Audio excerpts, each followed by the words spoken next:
안녕하세요.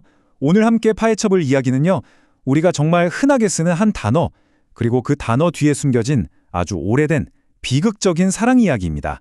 네, 바로 자기 자신의 얼굴과 사랑에 빠져버린 청년, 나르키소스에 대한 이야기죠. 자, 그럼 본격적으로 시작해볼까요? 나르시시즘이라는 말, 정말 많이들 쓰시죠? 옥스퍼드 사전을 보면 자기 자신과 외모에 대한 지나친 관심이나 찬양이라고 나와 있어요. 보통 자기애가 유독 강한 사람을 보면서 저 사람 나르시시즘 아니야? 하곤 하잖아요. 근데 혹시 궁금하지 않으셨어요? 왜 다른 이름도 아니고 하필 나르시시즘일까요? 사실 이 심리학 용어가 아주 먼 옛날 그리스 신화 속 한 인물의 이름에서 따온 거거든요. 바로 여기서부터 오늘의 이야기가 시작됩니다. 첫 번째 장입니다. 우리 다 같이 고대 그리스로 시간 여행을 한번 떠나보죠. 오늘의 주인공 나르키소스를 만나볼 시간인데요. 정말 눈부신 미모를 가졌지만 아이러니하게도 그 아름다움이 결국 비극의 씨앗이 되고 맙니다. 나르키소스가 얼마나 아름다웠냐면요. 그를 한 번이라도 본 사람은 남녀노소 할 것 없이 모두 사랑에 빠질 정도였다고 해요. 수많은 님프와 여인들이 그에게 사랑을 고백했지만 그는 누구에게도 눈길 한번 주지 않고 오히려 그들의 마음을 아주 차갑게 경멸했죠. 바로 여기서 이야기가 아주 흥미롭게 흘러가기 시작합니다. 그의 끝없는 오만함이 결국 신들의 분노를 사게 되거든요. 특히 그의 잔인한 거절은 한 숲의 요정, 님프의 마음에 지울 수 없는 상처를 남겼고 이 사건이 비극의 서막을 열게 된 겁니다. 그 님프의 이름은 에코, 우리말로 하면 메아리죠. 숲에서 우연히 나르키소스를 본 에코는 그만 첫눈에 반하고 말아요. 하지만 안타깝게도 그녀는 저주에 걸려서 스스로 말을 할 수가 없었어요. 오직 다른 사람이 한 말의 끝부분만 따라할 수 있었죠. 나르키소스가 거기 누구 없소? 하고 물으면 에코는 그저 누구 없소? 하고 되물을 수밖에 없었던 거예요. 결국 그녀가 용기를 내 모습을 드러냈을 때 나르키소스는 그녀를 아주 차갑고 잔인하게 밀어냈습니다. 거절당한 에코는 너무나 큰 충격과 슬픔에 빠졌어요. 결국 시름시름 앓다가 몸은 사라지고 목소리만 남아 숲속과 동굴을 도두는 메아리가 되었다고 합니다. 정말 비극적인 운명이죠. 에코의 슬픔과 나르키소스의 오만함은 마침내 올림포스 신들에게까지 알려졌습니다. 특히 정의로운 복수를 관장하는 여신 네메시스가 이 모든 걸 지켜보고 있었죠.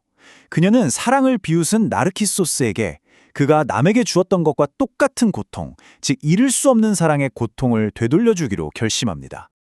자, 이제 이야기는 클라이맥스로 향합니다.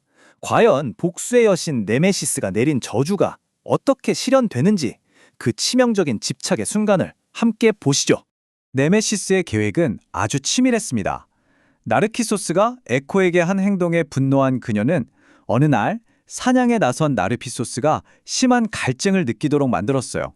그리고는 숲속 아주 깊은 곳, 한 번도 더럽혀진 적 없는 수정처럼 맑고 고요한 비밀의 연못으로 그를 이끌었죠.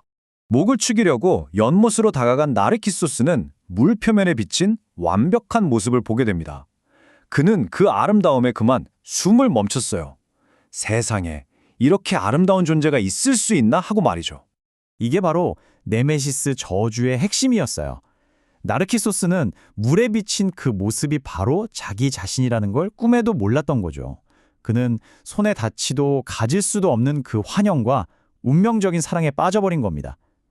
그가 에코에게 주었던 바로 그 닿을 수 없는 사랑의 고통을 이제는 자기가 고스란히 겪게 된 거예요. 말 그대로 넋을 잃고 만 거죠. 나르키소스는 그 자리에서 한 발짝도 움직일 수가 없었어요. 먹는 것도 마시는 것도 이전채 오직 물속의 연인을 하염없이 바라보기만 했습니다.